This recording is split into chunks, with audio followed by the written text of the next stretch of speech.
when I first started talking to Jett, I'm like, yo, if we take you down this road of fashion and try to get you linked up with some of these runway shows and higher end brands, you're going to bridge moto and fashion in a new way. We can do it in a way that's tasteful. But he was like, dude, I want to make moto like Formula One. I want people to look at us as racers just like they look at Formula One. And the dude was walking at the Met Gala, like same thing Lewis Hamilton does. So, I mean, like he also has this vision of like wanting to create this kind of allure to racers. And that helps the entire industry. I mean, Nordstrom was like, yo, what's Supercross?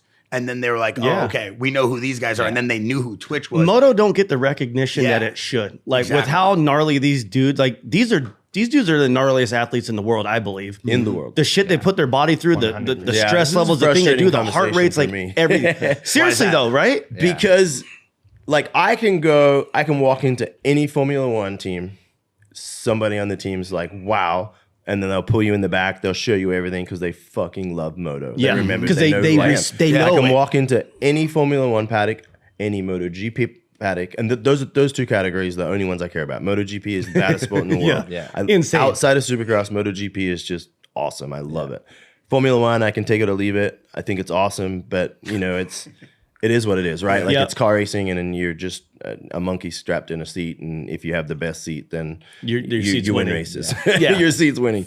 And so, like when I think of those two, and you look at the trajectory and how just successful and how, like let's take Mark Marquez's, or Mark maybe isn't the perfect guy right now, like a Fabio Quartararo. Yeah, he's making 15-16 million a year from Yamaha. Yeah, I kind of know what Jett's making. I promise you ain't making that much money a year, From one sponsor. From one sponsor. And when I compare them globally, I'd argue that Jett's not just as big as Quartararo. Yeah.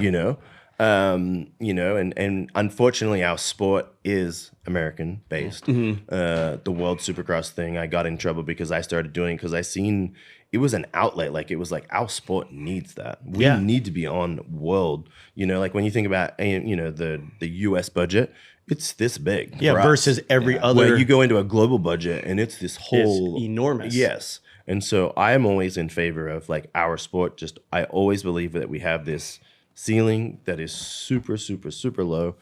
And that comes from Feld, that comes from the AMA, that comes from motocross, and then now we have them together, which I don't agree with. It's not my personal preference. I think that motocross is badass, but it is core and it should stay core. Yep. And trying to you're diluting Supercross by aligning it with motocross, in my opinion. Supercross is the raddest sport. You could take it anywhere in the world, put it in a stadium, and do it correct. It's like freestyle. Yeah. Like freestyle, you don't go to motocross events and try to, we do it, and it's cool.